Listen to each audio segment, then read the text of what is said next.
Bonjour à tous et bienvenue dans cette nouvelle émission de Pourquoi Padre. Nous avons aujourd'hui une belle question de David.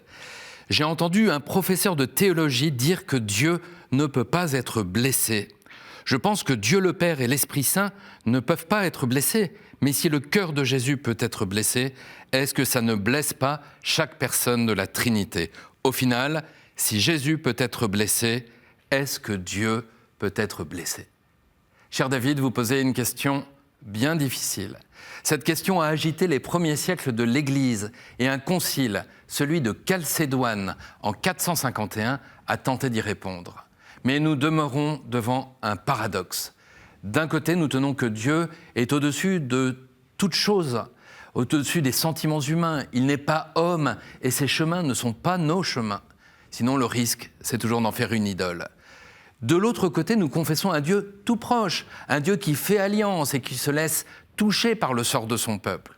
La foi en l'incarnation, le Fils de Dieu qui devient homme, le Verbe qui se fait chair, nous révèle un Dieu qui va pleinement vivre une vie humaine, y compris dans ses souffrances et même dans la mort.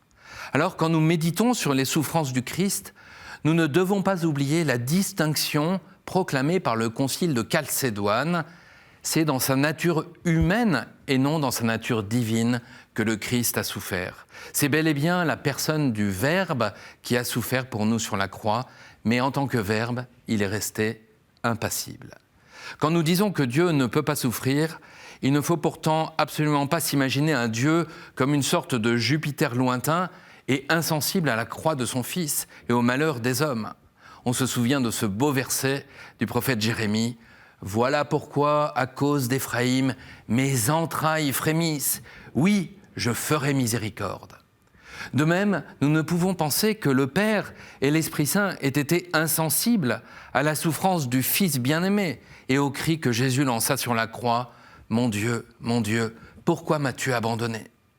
Nous ne pouvons pas oublier que pour respecter le mystère de Dieu, il faut affirmer à la fois que Dieu est infiniment heureux dans la gloire et infiniment compatissant envers nous. Cher David, nous restons devant un grand mystère en confessant à la fois Dieu, le même hier, aujourd'hui et éternellement, et Dieu infiniment compatissant, dont Jésus, son divin Fils, laisse son cœur être transpercé pour qu'en jaillisse la vie. David, merci pour votre question, mais je vous invite à pénétrer dans ce grand mystère à genoux, c'est-à-dire en contemplant la Passion. Vous pouvez poser d'autres questions en envoyant un mail à l'adresse pourquoipadre@ktotv.com ou alors sur les réseaux sociaux avec le hashtag pourquoipadre. Retrouvez cette vidéo et plein d'autres sur le site ktotv.com. À très bientôt.